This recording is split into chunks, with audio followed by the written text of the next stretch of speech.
style. And we are live from Glendale, Arizona. Good choice. Oh, double audio. Oh, no. That's going to create an echo. Great start. Good choice. Saved it. We're off to a real rough start. We had a good holiday. Take two. We are live from Glendale, Arizona. Thank you so much for tuning in to the Wrestle Recap Podcast number 11. No chatting. Keep going. Oh, this is The just state. Keep the tape rolling. State of Benjamin right now. the holidays were good to us, I suppose. We're in a very we're having a rough start here. We're having a rough start. Let's get it back in. We'll bring in some focus. Okay. Here we go. So thank you so much for tuning in to Never Over Live. We are your number one source for live viewing parties of each and every WWE pay-per-view, where we provide to you instant analysis and reactions of those very pay-per-views. I'm Dawson. That's Benjamin. This is Brad. Dawson is the never over world. You would usually introduce that. I would, but I'm the champ, He's and just I do not the used to intro. So Do you want no. your belt for once? No, it's fine. It's over there. It's his thing. I'm never alone He never wants to touch the belt. when I'm with Poppy. That's gross. That's weird, man. Christmas gift? Arizona's own Austin Matthews. Arizona's own Austin Matthews. Yep. He plays for the Toronto's. The Toronto. The Toronto Maple Maples. Leafs. Yep. Cool. It What's was a maple leaf? It's we like have those? pretend. Oh, okay. Maple leaf, pretend. Boys, how was your breaks? Just fair. Just fair. It had its highs, it had its lows. Busy. Very Holidays are busy. Very busy busy, time. yeah. Stressful Busy if you have an time occupation of Yep. year. as well. If you have a job, it sucks. Yeah. And then also if you don't have a job, it also sucks. So Yeah, But like then- when your roof starts to leak on Christmas Eve. Santa had one too many cookies, started walking Yeah. across Brad's roof. Boom. Brad have got to put a weight restriction on the roof for next year when Santa shows He's up. a bit leak town Yeah. there. So yeah, rough go for Brad. Santa, you better hit the gym before you come back to my house next year. Oh, yeah, Or build a better roof. Yeah, I suppose. So wrestling, fellas, it's been a while. It's been a couple weeks. We haven't. The channel's been kind of dead, but the holidays will do that kind of thing. So while we've been away, we've had the Rumble start to take shape. With a few matches on the card now, we have our main event figured out. We got our we have three known participants in the Royal Rumble match. We have 9. Yeah, we have a lot more. There are 9 confirmed people to be in yeah. the Rumble. Rip, I'm out of the loop. Yeah. Oh yeah. Okay. Well, who are the So, other? crew? WWE, please stop letting people announce that they're going to be in the Royal Rumble right now. Yeah, it's kind of weird. got Goldberg, Lesnar, Baron Corbin, Baron Corbin. The New Day All three at members of The New 6. Yeah. Chris Jericho. Chris Jericho. Roman Reigns is gonna be in there too, isn't he? Braun Yep. Strowman. Yep. That would be There's your 9. That's 9 right there. No Seth Rollins yet. I wonder who he's going to be fighting at the Royal Rumble. Probably not the based. Triple Cerebral H. assassin. The cerebral assassin. Wait, Roman Reigns is in the Rumble? Roman Reigns in the Rumble. Yeah. Does he not face Kevin Owens that night? He does, but it's been alluded to wasn't it alluded to in that Kevin Owens show garbage that Roman's going to be in the Royal Rumble as well? I could have sworn he said Possibly. it. Probably. Okay, that's very odd. He'll probably win the whole kit and caboodle. Okay. Okay, I'm just gonna say this right now, which made me very, very worried about the Royal Rumble, the way Raw ended Monday night. Yep. At WrestleMania, for the Universal title, you are going to have Goldberg fighting Roman Reigns for that title. You really think so, huh? Yep. You really think so? Yep. I could just see Vince popping a boner at that. Hard to say. What do you think, Dawson? No, I hope not. Jeez, I hope not. But you can see it though, can't you? Could, yeah. Well, after how Raw ended with the whole double spear to take down Braun Strowman. And that's how you sell it, and spear versus spear. Something like that. Something ridiculous. I don't know. That moment to me the felt big like dog and the icon. it felt like to me that moment was another cheap way of them trying to make Roman Reigns popular. Yeah. They just feel like they're just going at every possible angle they can to make him popular, and I hate it. Yeah. But I guess the only thing that's kind of stopping that is if they go that direction, is Roman would have to be a heel because Goldberg isn't going to do it.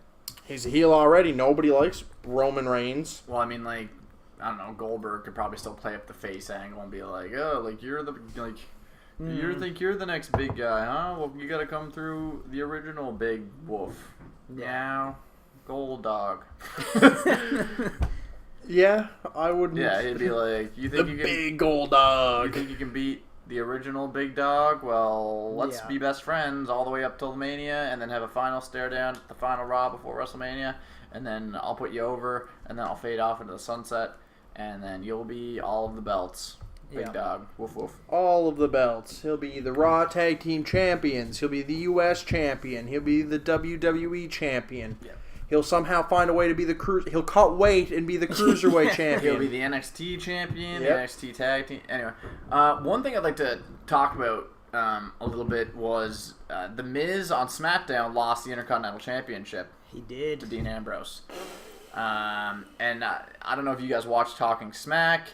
He had another good little promo there at Did Daniel he? Bryan, yeah. Yeah. The one thing I feel like Miz is missing with his promos, the one thing he never brings up is the fact that week after week he's consistently had to defend his Intercontinental Championship, whether it's against Dean Ambrose or Dolph Ziggler or like some babyface. Whomever, Yeah. It's one thing that never gets played into his let's call it his script. Yeah. Was the fact that despite the fact that they think he's a coward or a heel, he notoriously has to continue to defend his Intercontinental Championship every week to his chagrin and to the joy of Daniel Bryan. Yeah. It never really seems to be alluded to the fact that it's happening all the time. Yeah. And then like when he finally takes a loss, it's inevitable because the guys had to successfully defend the thing week after week, including pay-per-views. Yeah. So open him up for a main title run? I think this opens up The Miz to go to Raw. That's true. And take the United States Championship off Roman Reigns. Oh my God, he would get so over if he did that. I think that is... Not that he's not over now, but I think that is the move that you could see happen. You could see, like, maybe Sami loses to Braun again, and then they make a trade. They make the trade, Miz for Sami Zayn. Sami Zayn's like... Or Miz is like, I'm going after that U.S. Championship, and beats Roman for it. It would put The Miz as a heel to the people who think he's a heel. It would put him over to the people who think he's over. And then that frees up Roman to be the Universal Champion. Yeah. Yeah, that'd be pretty decent. The Roman winning the Universal Championship, of course, would not be decent. That's a world that nobody wins in. But The Miz being champion is one of the best things for the business. AJ as well, but I just despise heavily what they're doing with the Intercontinental title in the same elk as the Raw Women's Championship. You still think that's bad, eh? You're trashing the prestige of the Intercontinental Championship by having it tossed around. Speaking of scrapping the prestige, it's going to be blown out when Bayley Botchley Botchley's pretty good. Yeah, Botchley gets a hold of that championship either at the Rumble or WrestleMania. Speaking of, nobody is talking about this, but Bayley squashed I don't want to talk about it. Nia Jax. I don't want to talk about it. That match was 1 second longer than the Brock Lesnar Goldberg match. I never want to talk about it. I never want to talk about that. That was ridiculous. You build up Nia Jax. Like, Nia Jax was the person that Bayley should have beat after she got the belt. Like, to do that this soon? Like, who wins the feud between Nia Jax and Sasha Banks now? Sasha Banks. Yeah. Like, they want to set up Charlotte and Sasha again for Mania. Yeah. Maybe. Or a triple threat at Mania. Another women's triple threat match. Yeah. The women's seemed so promising, and then Bayley showed up and turned out to be pretty trash in the ring. I find. And Nia Jax was cool, but then they thought, no, let's not make her cool anymore. Yeah. could have just paralleled her with Braun Strowman. And you know what? That's what I meant. WWE can fix this problem so quick. Just somebody comes out and says, even have Vince come out on Raw and be like, you guys can make trades. Well, yeah, that's just it. Like I don't know how that. It's always been kind of like poked at this trades, Yeah. but it's never actually been done for whatever reason. And that could be a storyline for the managers to keep them out of storylines involving wrestlers. That's a good point. Where, well, I guess you still kind of would involve wrestlers, but you could have Daniel go to Sammy and be like, Sammy, come over to SmackDown. Mm-hmm. I'll give you like an intercontinental shot or something like that. Yeah. And you could do something like you could build story, and it could be the managers could have those nitpicking things within the four of them themselves, like complaining about, oh, you're trying to take so and so from me, and I'm gonna take so and so from you, and it'd be an extra storyline if they added trades in. It would make it more interesting. There'd be an added layer of validity if there was, if they're able to like, if they cut it to the back and like Daniel Bryan was talking to Mick on the phone or something. No, Mick, I'm not making that trade. And then they go into a piece of wrestler coming in and cutting a little bit of a promo. If they had that kind of elements to it where they're working the phones or they're exchanging text messages. You never know who's going to go. Exactly. They never say. It's like, and then, or a wrestler comes in and it's like, oh, what were you doing? And they're like, oh, yeah, I can't tell you that. Yeah. Go out and do your best. It's like, gee, is this wrestler on the trading block? Like, are they not happy with this wrestler's performance? What would be interesting is if the weeks between WrestleMania and like not quite SummerSlam, but a little bit before, there was a trading window. Yeah. Like which led into a trading block or a trade deadline. Yeah. And you could build this big thing around like a Tuesday being a trade deadline. Yeah. It would spike ratings for a SmackDown. It would. But for both to see how it would play out. But or even for that pay-per-view, that Sunday's pay-per-view. Yep. I think that having a trade window or a trade deadline would be it would be an outlet. It would be an out for creative to try something different and be able to mix things up as far as their rivalries go. Because one problem confining two separate rosters to each other is there's less toys for the kids to play with. Yeah. Yeah. Exactly. And so I mean, if you mix it up again, things are going to feel fresh. Yep. I mean, we haven't seen Sami Zayn versus Dean Ambrose before. No. And that's a feud that could go. Like, we haven't really seen Sami Zayn versus anybody that's not Kevin Owens before. Pretty much, yeah. Braun Strowman. So I think there's a lot of potential for trades, and I'd be very interested to see if they happen going forward. I'm trying to think if there's anything else that was notable that occurred this week in WWE. Is anybody else getting tired on Raw of the same four people in the main event scene? Seth, Jericho, Owens, Roman. Just even matchup wise, yeah. Oh my God, like, we just saw Roman Reigns and Chris Jericho for the millionth time. Yeah. Yep. And Seth Rollins is also being like burned through against Chris Jericho for the millionth time, and like it's a waste. It's a waste of their abilities. It's a waste of Seth Rollins' abilities because he's not like he is a phenomenal wrestler, and I find he's being absolutely wasted. Yeah. Yeah. With these that would be a guy routine, who would benefit from a trade too. Repetitive matches. Yeah, exactly. SmackDown. Maybe he needs to pick a role too because he's still like he's not saying anything that makes him a face. He's a tweener for sure. Like, he's such a tweener and it's annoying. He came back white hot as a face, and then they're like, no, you gotta be heel for the big dog. Yeah, you gotta be heel. And then that flopped, and now they don't know what to do with him. Now he's just a tool to try and help get Roman over. Yeah. Like he comes across as cocky heel a little too, bit. So it's hard to make him a face. Yeah, but it's definitely, I don't know. He's definitely over. The crowd likes him, and it's to what Brad said. He's a tool to try and make Roman popular. Everybody, and that's what I'm coming back to Goldberg. That's what they're doing with Goldberg. It just seems like everything, they're like, holy cow, how can we make Roman Reigns over? How can we make him relevant? Like, what can we do to make Roman Reigns popular is essentially it. And it just feels like everything's... Feeding him, like, to about your point, Dawson, feeding him wins. Like, wins aren't what's going to put him over. No. It's what he does in those. It's the journey, not the destinations. Yeah. It's what he does when he loses on the promos. It's what he does. Like, and like, that's the promos are kind of up to him, but they're also mostly up to creative. But we talked about it a few podcasts ago. They need to shake up Roman Reigns big time. Probably, I can't think off the top of my head one of the superstars who needs a bigger shakeup than Roman Reigns. Maybe Dean Ambrose, but he's over. He's very popular on SmackDown. Crowd loves him, so I guess that's not really fair. I don't know, especially for like top tier mid guys up to the top.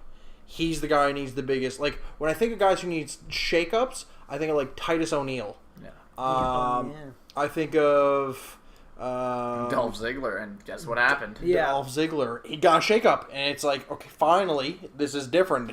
It's like, now I'm ticked off. That's a new narrative for Dolph Ziggler.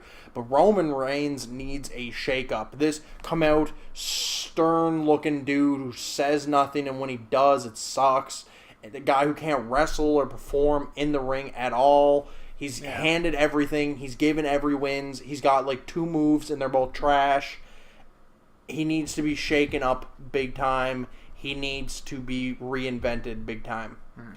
And I'm just very, very... anytime I see Roman Reigns, I'm like, oh, the dude's going to win. I don't care. I don't care with this guy. I am disinterested in what's going on. Is it different than it was with Cena? Oh, yeah. Yeah, it doesn't... Cena gave you a character to cheer for. Yeah. He gave you a guy to like and to cut a promo. Yeah, that's a big guy one. you love to hate. Cena has always been a great promo. Yes, Cena's like a walking, talking promo machine that's top tier. So Cena's always giving you something to, like you said, love to hate him or you hate to love him type. And he's always giving you reasons to watch the matches.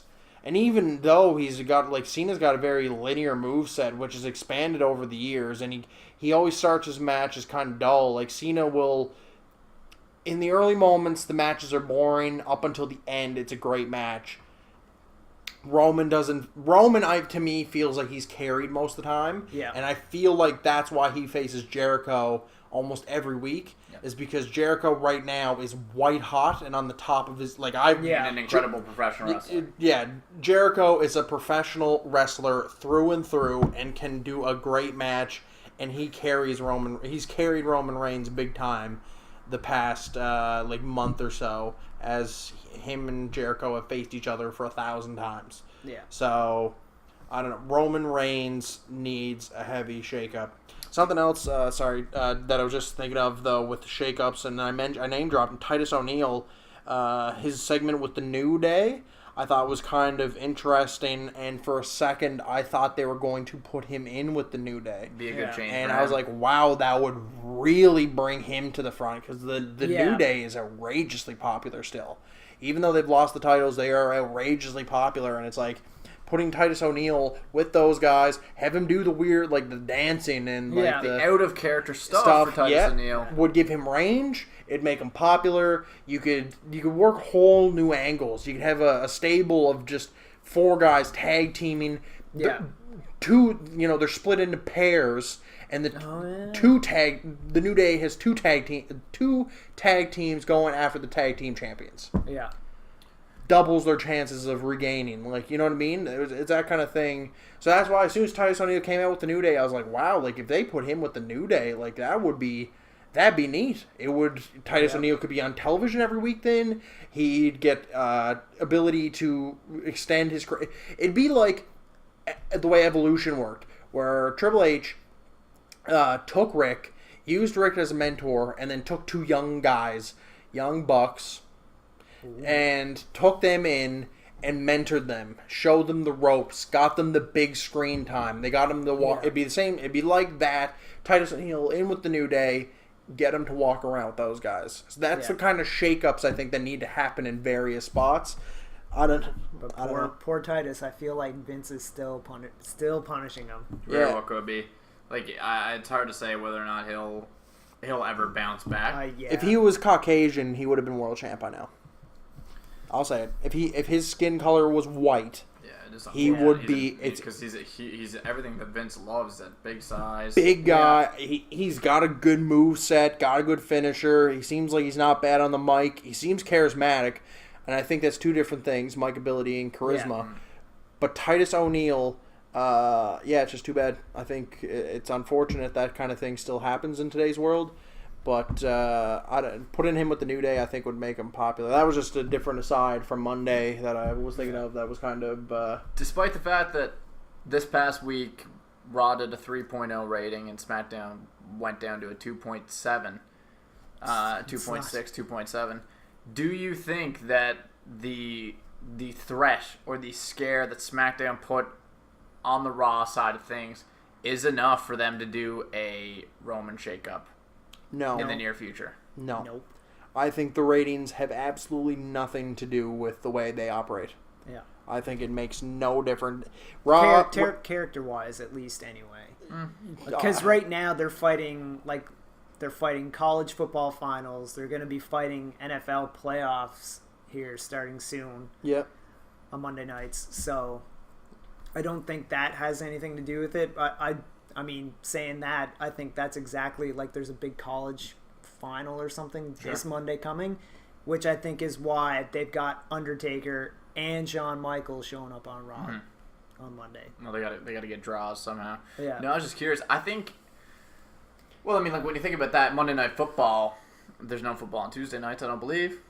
No, usually I think it's a rarity. So I mean, I think you'll see SmackDown. Like they may try and load up Raw as much as possible, but they got to keep it interesting after that. Yeah. Otherwise, they're gonna get toppled. And like, sure, they'll get their ratings over on SmackDown, but if enough people start watching SmackDown, yeah, I'm surprised more people don't. Honestly, like it's kind of surprising that there isn't more people watch SmackDown Tuesday night, 2-hour program. Exactly, 2 hour. Like the better talent, in my opinion's there. Yep.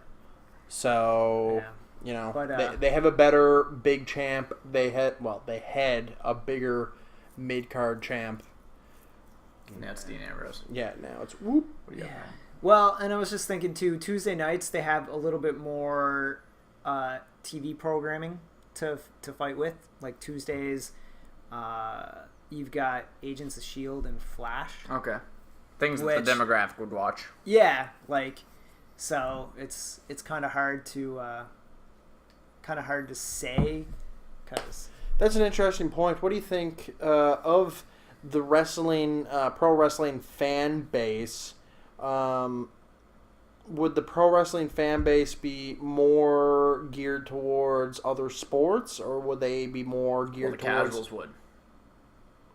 So you think the casual fan base would be more into other sports over comic book shows? Yeah. Interesting. Yeah. Yeah. I think it would go I think comic book shows would probably be in the rankings or register to the casual fan, but not as prominent as say the group as a whole, though. No. So I think there's an overlap. Yeah. You have your casual sports watcher, you have your hardcore wrestling comic book show watcher, and then there's the overlap. Yeah. Yeah. Yeah, because even with me, sometimes it's really easy, especially nowadays with DVRs and everything like that. Yeah, just DVR Monday Night Raw and watch a football game, right, Brad? Yeah, or even like casual. Yeah, casual? Tuesday nights, right? Like, it's like, oh, SmackDown and Flash are both on at the same time, and it's like, well, I'm recording. What do you pick? It depends.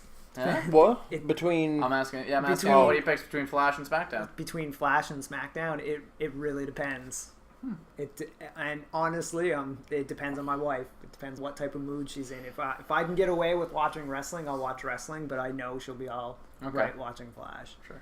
So, Dawson, if you had the choice between the two, because I know that you're also in that same. I'd watch SmackDown. Quote unquote. Oh, really? Yeah, I'd watch SmackDown. That's wow. I just watch the Flash later in the week or something. I'm up to date in the Flash, but I'd never watch a television show the night of. I had another point to bring up. Okay, yeah. So speaking of SmackDown, John Cena and AJ Styles. Wow. Yeah, that's a good way to describe it. Great promo. Maybe that's all that needs to be said.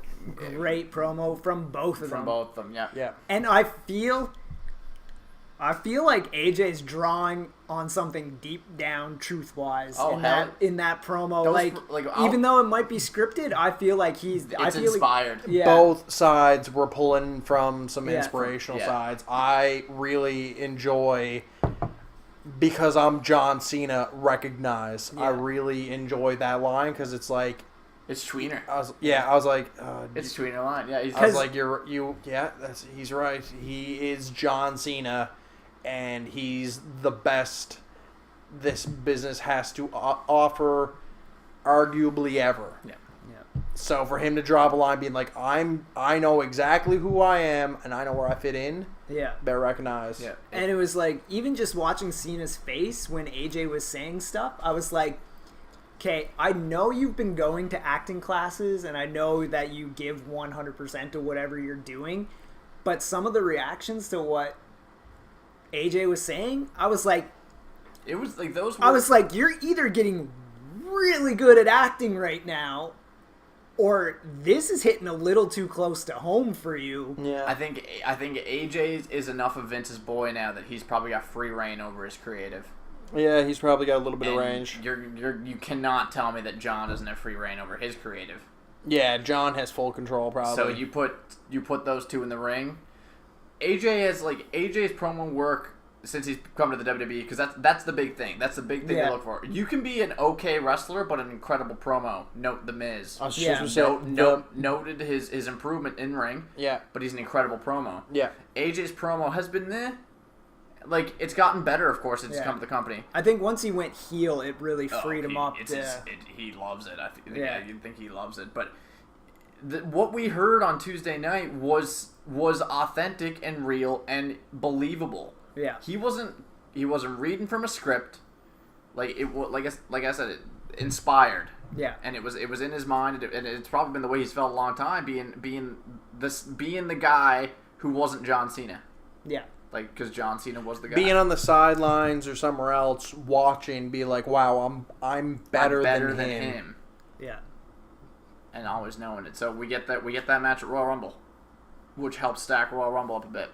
So we got the Royal Rumble match, John Cena and AJ, Charlotte and Bayley. One quick note. There was I don't know if it was last week or the week before, but there was some kind of, somebody got a hold of like a production notes or something like that. Ooh. For WWE. Yeah, I always enjoy these. Cena is the only one who is allowed to antagonize the crowd. Oh, yeah. Really? Nobody else is allowed to do it, like other than the cheap heat of saying the local sports team sucks or something like that. But Cena is the only one who's allowed to backtalk the crowd. He is the only one that's allowed to do it. Yeah, I think I saw that sheet. They had a lot of weird stuff. Yeah, it was a lot of weird stuff on it, but that was the one thing that stood out in my mind, was that Cena was the only one that's allowed to backtalk the crowd. It's Big Match John. He's made that company a lot of money, and he has in a lot of different ways. So he can do whatever he wants, pretty much. They're not going to say no. So I like how with the AJ Cena thing, just kind of like a final thought. Was how they both have creative reign to say what they want, right? But the brilliance of it to allow two guys like that to do and say what they want is the fact that they are very intelligent professional wrestlers, kind of students of the game. So it's like the opening up the creative reins to suit two sides like that is best for business, because they're not going to expose the business. They're not going to hurt the business, because they both know how they fit in at these junctures. Yeah. So to let two guys like that, who are superior, like top tier guys, like greatest of all time guys, to give them the opportunity to just open up creatively, I think is genius. And the WWE on January 29th will reap the rewards of Cena and AJ being allowed to just shoot off for a month at each other. I'll be interested to see your guys' picks for that match in particular. That's going to be a fun one to try and pull. It's going to be a good one because it doesn't... But he's going... See, that's just the thing. He's going to film a movie again soon. Does that mean anything? The Rock was champion once. Yeah, Brock was champion. Yeah, the whole championship in 30-day window, they've blown out. Yeah. Do they do a massive tournament to try and take that title from Cena? Do they make an interim title? Did they make an we'll talk about that in a second, maybe. But no, so that one's going to be, I think, a very challenging one to pick. I'm going to try and stay away from dirt sheets because I want to keep my brain as clear as possible for that one. We had 2 other matches on the card, and it doesn't matter how well you pick, guys, because if you book that Royal Rumble successfully, you win big gold. Oh, big gold back there. There's a sign that Ben is not winning at the Royal Rumble. It doesn't want to be in my possession. It does not want to be touched by you at all. Not only will gold be up for grabs between the 3 of us. Gold? It will also be up for grabs for you at home, as you can see up over there. Dawson, you want to point at the lovely Kev Bone? Kev Bone? Kev Bone is our current... Wow. We suck at this. Kev Bone is our current undisputed? Was it undisputed? I think it was, it was undisputed. People's champion. Yeah. Kev Bone was able to successfully predict roadblock into the line. Yep. Which, good for Kev Bone. He's become the... You want to touch it? You want to touch your championship? No. Come on, guys. You got to hold it. He does not want to touch it. Kev Bone successfully became undisputed, never over People's Champion. So you want to get in on that action. Look for the poll. It will be released the Tuesday or Wednesday before the pay-per-view. This one maybe a little bit earlier. Once we once we get a feel for the card being finalized, which I have to assume it's going to be soon. Yeah. Having 3 matches and the Rumble match on there, there's only going to be 2 or 3 more matches added on. Yeah. You got to think there'll be a tag team match of some kind. Maybe the IC title. Maybe the cruiserweights land on there. There'll probably be Shane Cesaro in the club. Oh yeah, cruiserweights definitely. Neville's gonna take that title. Yeah, that'd be pretty good. Cruiserweights have been pretty good lately. I've been quite from what was it? Is it Jack Gallagher? Is that that's the? I'm high on him. I'm high on Mustafa Ali. I'm high on Arya Daivari. Who else is it? The Cedric Alexander. Is it Noam Dar? Dar? That stuff. Alicia Fox. That stuff is pretty good. Like basically, right now, anything I find decent is anything that's giving me a weird storyline to enjoy.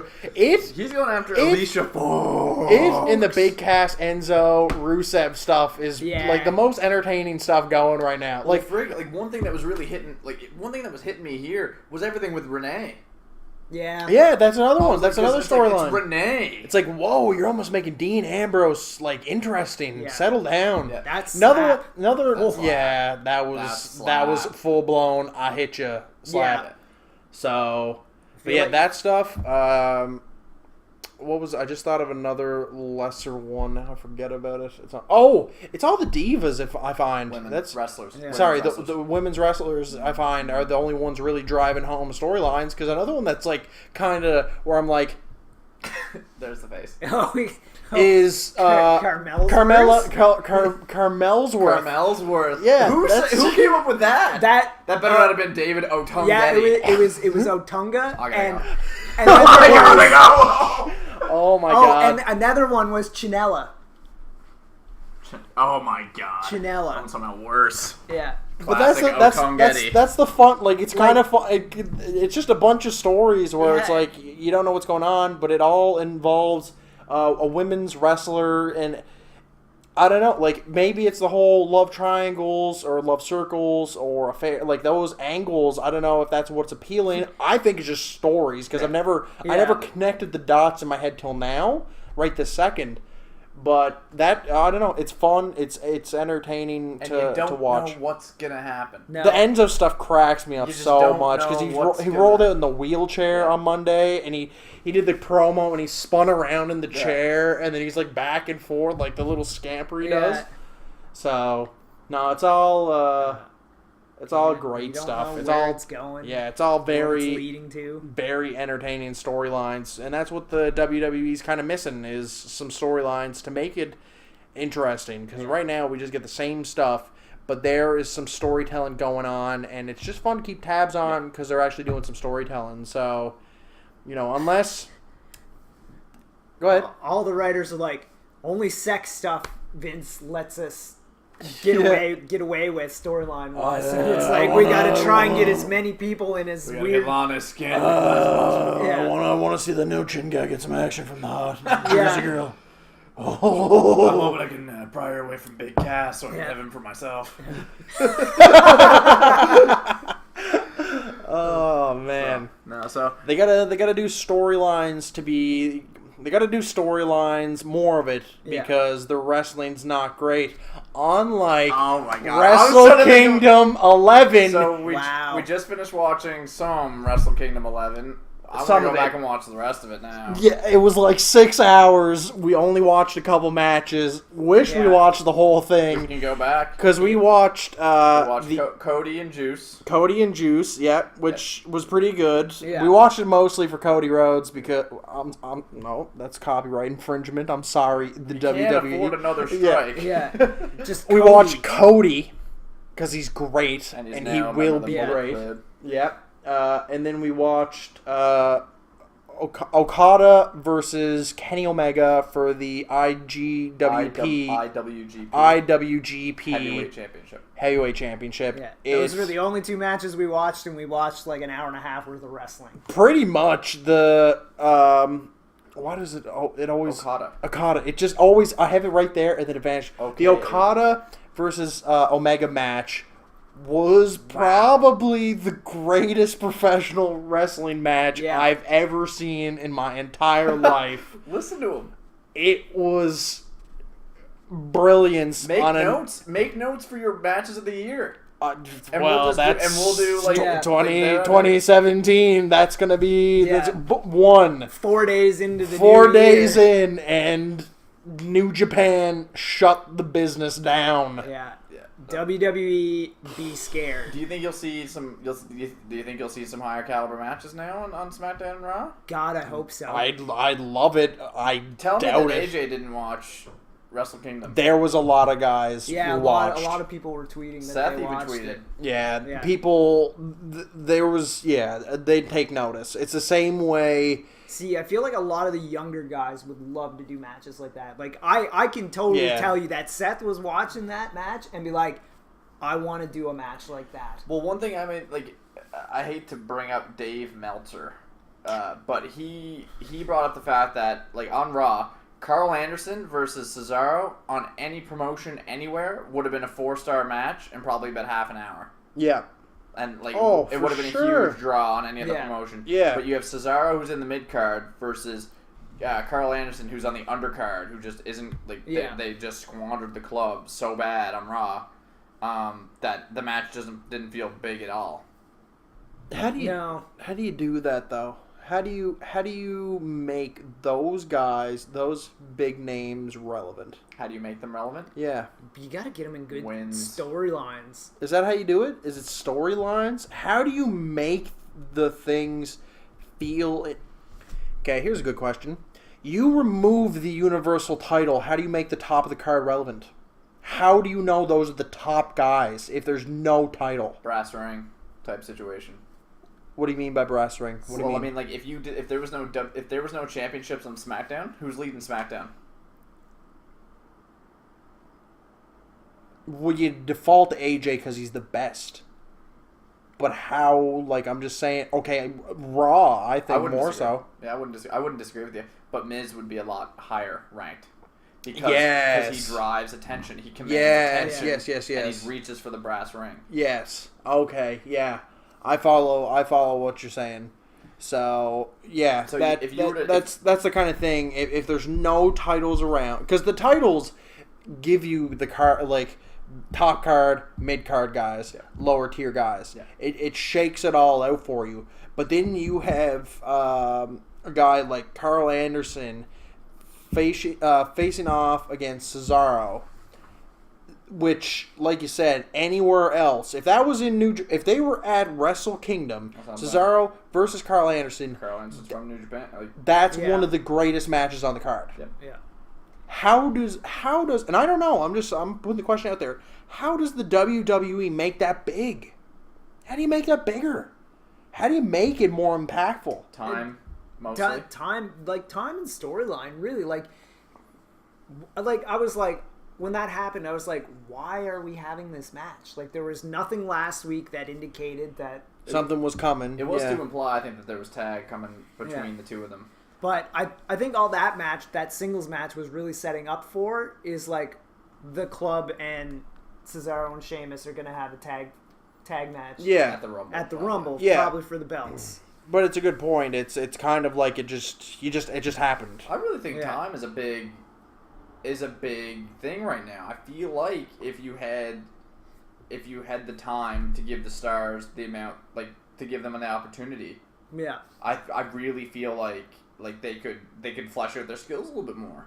They could show what their skill set a little bit more, because they're probably just being told, "Oh, you'll get your match," and then by the time it rolls around, I think how many good matches went to waste in 2016 because we didn't care, because it was squandered by short build-up match times and bad story writing. Yeah. How many good matches went wrong? The inaugural Universal Championship match was squandered.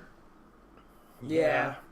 Like, partially because of the fans, but also because the story leading up to it was... No, that wasn't... You can't put the the fans should have got over it, but they mishandled that so bad. They should have debuted it that Monday before SummerSlam. They should have. Yep. And then everybody could have hated it on Monday and gotten over it by SummerSlam. Yep. And then just... It would have been it. But yep, I don't know. That kind of, to me, feels like the $1 million question: is how do you get guys bigger? How do you make things more impactful? Time is a good one. SmackDown's doing it right. Are they doing it right though? Baron Corbin seems to be pretty impressive. Alexa Bliss, their matches seem to matter. Let me throw this at you. Do you think on Raw, even though it's 3 hours long right now, do you think one of their problems is that they try, what kind of hurts them is they try to get everybody's screen time on Raw?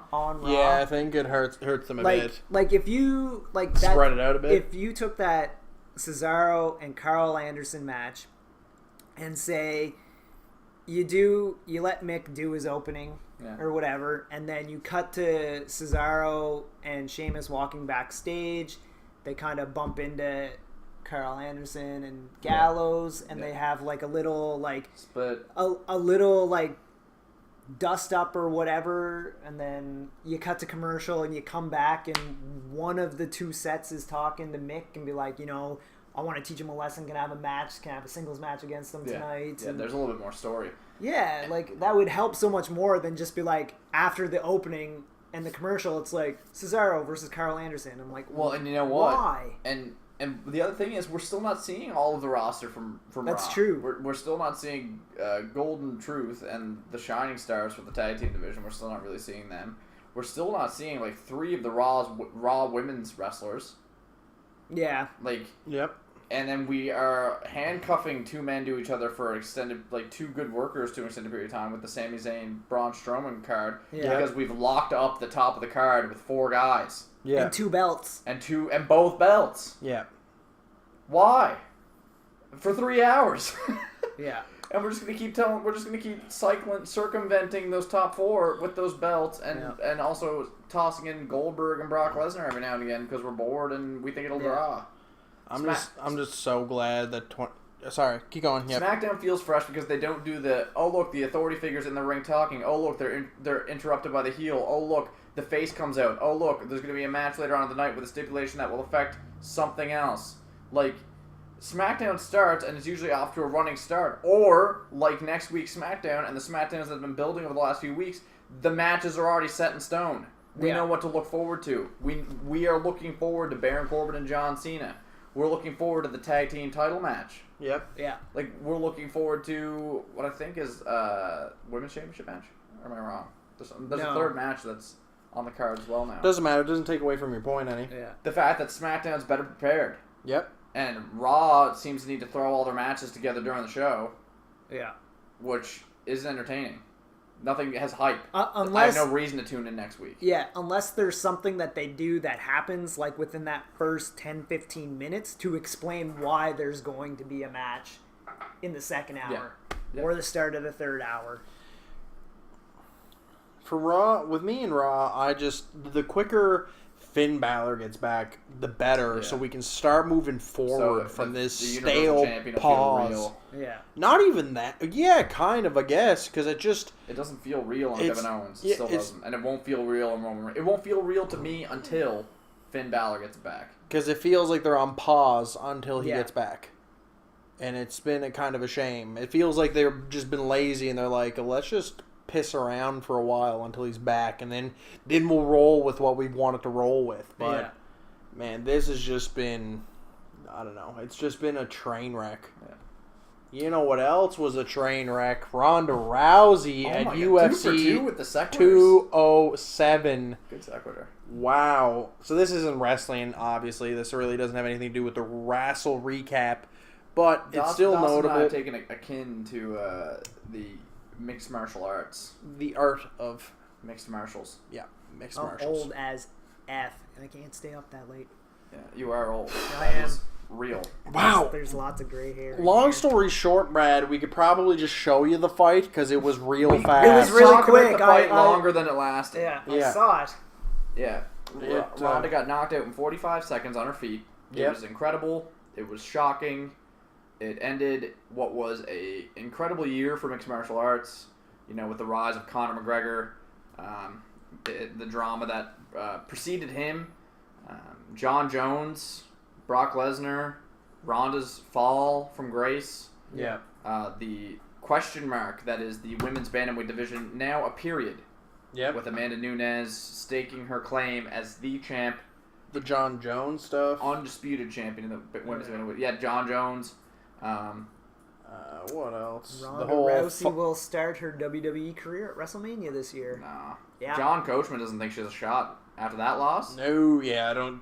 You don't think so? Ronda's got to come back to Ronda. The only option Ronda has is to continue to fight. Yeah. Because if she doesn't come back, like if she could come back and beat Amanda Nunes and then beat Amanda Nunes again, and then start.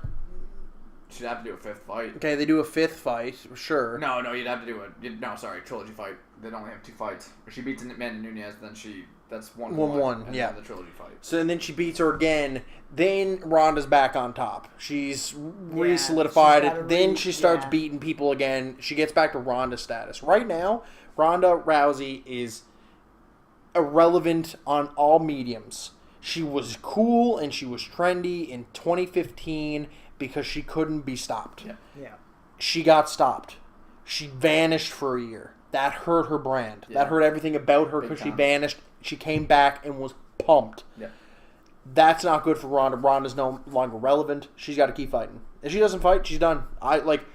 She won't be in movies. Why would she? She's nobody now. Television shows. Exactly. She'd be in some B show, I guess. And she will not She will not be in the WWE because I can't see it. They want legitimate. They want top tier stuff. They want things that are going to make people tune in, and I don't think Ronda's going to make them. I think they've soured. Yeah, they've soured. Which is why they keep pawing at Connor. Yeah. Being like, hey, Connor. Yeah. Come on over because we know you will draw. Mad money. But it was a good year for MMA. Incredibly. It was a lot of things went on. It was a fun year. The last pay-per-view of the year was pretty good. Yeah. They particularly Cody Garbrandt and Cody Garbrandt and Dominic Cruz was a wild fight in the sense that the greatest 135-pounder of all time was dismantled in such a manner I did not expect. I heard the rumors and I seen the records of Dominic Cruz.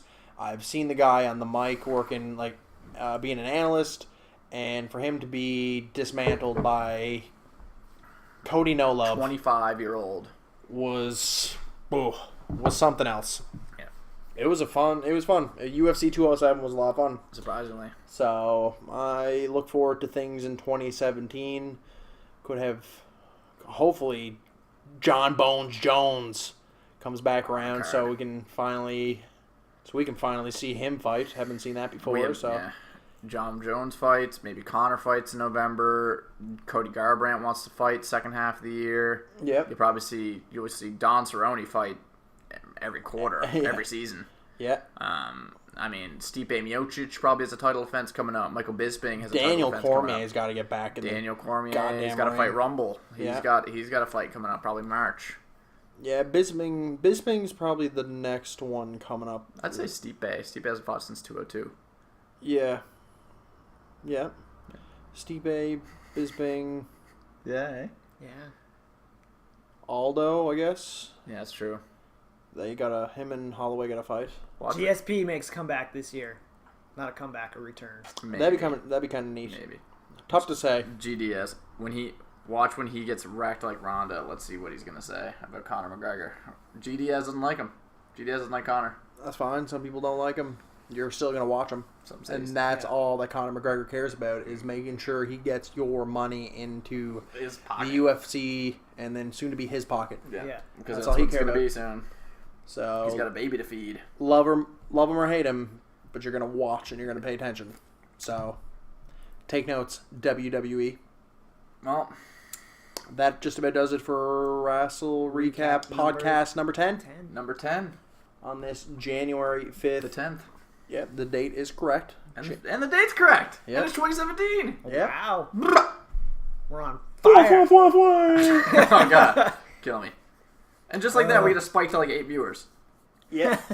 Of course, just as we're going out the door. Well, if If you're joining in, you're like, wow, this was pretty decent, but this is the end? Yeah. Then just go over to the YouTube channel at youtube.com/a lot of different combinations of letters and numbers. search Never Over Live, and please, I'm not gonna beg you. It'd be great if you hit that sub button though, so we can get over 100, so we can not have a wacky URL. That's all we want. Yeah, we just want to have a clean URL. So make sure that you hit us over on YouTube to. What did we discuss? We discussed Raw. We discussed the Raw This stuff right here. Yeah, the Raw and SmackDown picture. We discussed how that's affecting the Royal Rumble, the Royal Rumble card. We discussed Wrestle Kingdom 11, which took place yesterday during the day. Did it just happen? That was yesterday. 4th. Yeah.